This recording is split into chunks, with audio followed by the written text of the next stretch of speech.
మనం పుణ్యక్షేత్రాల గురించి మాట్లాడుకుంటే కేవలం కాశీ, రామేశ్వరం అంటాం. కానీ మన గోదావరి నది తీరంలో ఏకంగా హనుమంతుల వారే అతని పాదాలను మోపి లింగాలను ప్రతిష్ఠించిన అద్భుతమైన వాయుతీర్థాలున్నాయని చాలా మందికి తెలియదు. ఈరోజు మనం ఈ వీడియోలో ఆ పుణ్యక్షేత్రాల గురించి మాట్లాడుకుందాం. అండ్ ఆ క్షేత్రాల వెనక ఉన్న రామాయణ గాథ గురించి, అక్కడి ఆధ్యాత్మిక శక్తి గురించి మాట్లాడుకుందాం. రామాయణ కాలం నాటి విశేషాలు మన తెలుగు రాష్ట్రాల్లో ఎన్నో ఉన్నాయి. ముఖ్యంగా గోదావరి నది తీరంలో హనుమంతుల వారు స్వయంగా ప్రతిష్ఠించిన ఈ లింగాల గురించి ఎంతమందికి తెలుసు? వీటినే వాయుతీర్థ క్షేత్రాలు అనేసి అంటుంటారు. అసలు హనుమంతుల వారు ఇక్కడ లింగాలని ఎందుకు ప్రతిష్ఠించారు? ఈ క్షేత్రాలకు ఉన్న ప్రాముఖ్యత ఏంటి అనేది మనం ఈ వీడియోలో మాట్లాడుకుందాము. వీడియోని స్కిప్ చేయకుండా ఎండ్ వరకు చూడండి. మీకు చాలా యూస్ఫుల్ ఇన్ఫర్మేషన్ అనేది అయితే తెలుస్తుంది. వీడియో నచ్చినట్లయితే లైక్ చేసి ఛానల్ని సబ్స్క్రైబ్ చేయండి.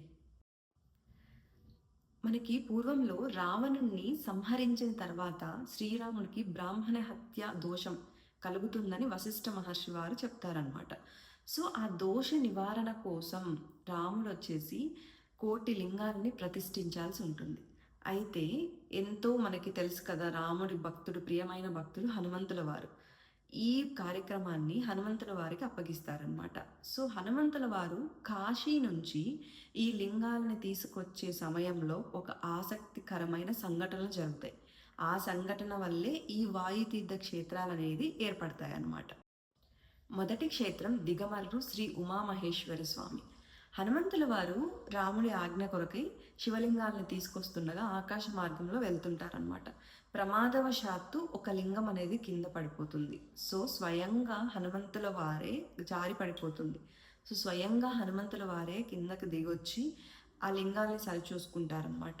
ఈ సంఘటన జరిగింది వచ్చేసి దిగమర్రు, పశ్చిమ గోదావరి జిల్లాల్లో దిగమర్రు అనే ఊర్లో అనమాట.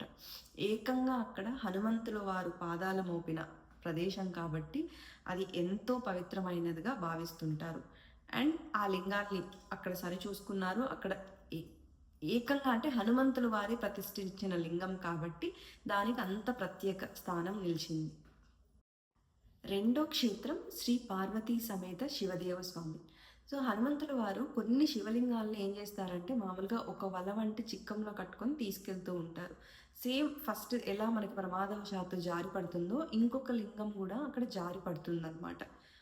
అది వచ్చేసి పశ్చిమ గోదావరి జిల్లాల్లోని ఈ క్షేత్రంలో స్వామివారు వచ్చేసి పార్వతీ సమేత శివదేవ స్వామిగా పూజలు అందుకుంటున్నారు. ఇక్కడ అంటే చిక్కంలోంచి జారి పడింది కాబట్టి ఆ ఊరికి చిక్కాల అనే పేరు వచ్చిందని పురాణాలు చెబుతున్నాయి.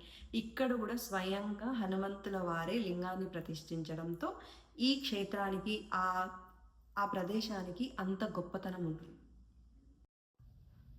మూడో క్షేత్రం శ్రీ ఉమా శివలింగేశ్వర స్వామి అన్నమాట. హనుమంతుల వారు వచ్చేసి ఆఖరి లింగాల్ని గోదావరి జిల్లాల్లోనే ప్రతిష్ఠించారు. అండ్ ఆ ప్రదేశాన్ని మనం శివకోటి అని పిలుస్తుంటాము. ఇక్కడ స్వామివారు వచ్చేసి శ్రీ ఉమా శివలింగేశ్వర స్వామిగా భక్తుల చేత పూజలు అందుకుంటున్నారు.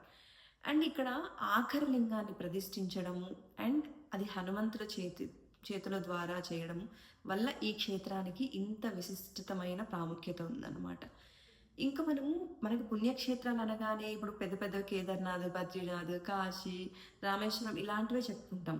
కానీ ఇలాంటి చిన్న చిన్న క్షేత్రాల్లో కూడా ఎంతో విశిష్టమైన ప్రాముఖ్యమైన క్షేత్రాలు ఎన్నో ఉన్నాయండి. మనకు తెలిసినవి కొన్ని అయితే తెలియనివి ఇంకా చాలా ఉన్నాయన్నమాట. అండ్ ఒక్కొక్క క్షేత్రానికి గల విశిష్టత, ప్రాముఖ్యత తెలుసుకున్నాము అంటే ఇంత గొప్పదా మన ధర్మం అని మనకు అనిపిస్తుంది ఖచ్చితంగా. ఈ 3 క్షేత్రాలను, లింగాలను వాయుపుత్రుడైన హనుమంతుల వారే స్వయంగా ప్రతిష్ఠించడం వల్ల వీటిని వాయు త్రిలింగ క్షేత్రాలు అని పిలుస్తుంటారు. మీరు గోదావరి జిల్లాలకు మామూలుగా తీర్థయాత్రలకు కానీ టూర్కి కానీ వెళ్ళినప్పుడు ఖచ్చితంగా ఈ 3 క్షేత్రాలని దర్శించుకోండి. ఎవరైనా దర్శించి ఉంటే ఈ వీడియో కింద కమెంట్ చేయండి. దర్శించని వాళ్ళు వెళ్ళినప్పుడు తప్పనిసరిగా దర్శించుకొని రండి. వీడియో నచ్చినట్లయితే లైక్ చేసి సపోర్ట్ చేయండి. Thank you for watching the video.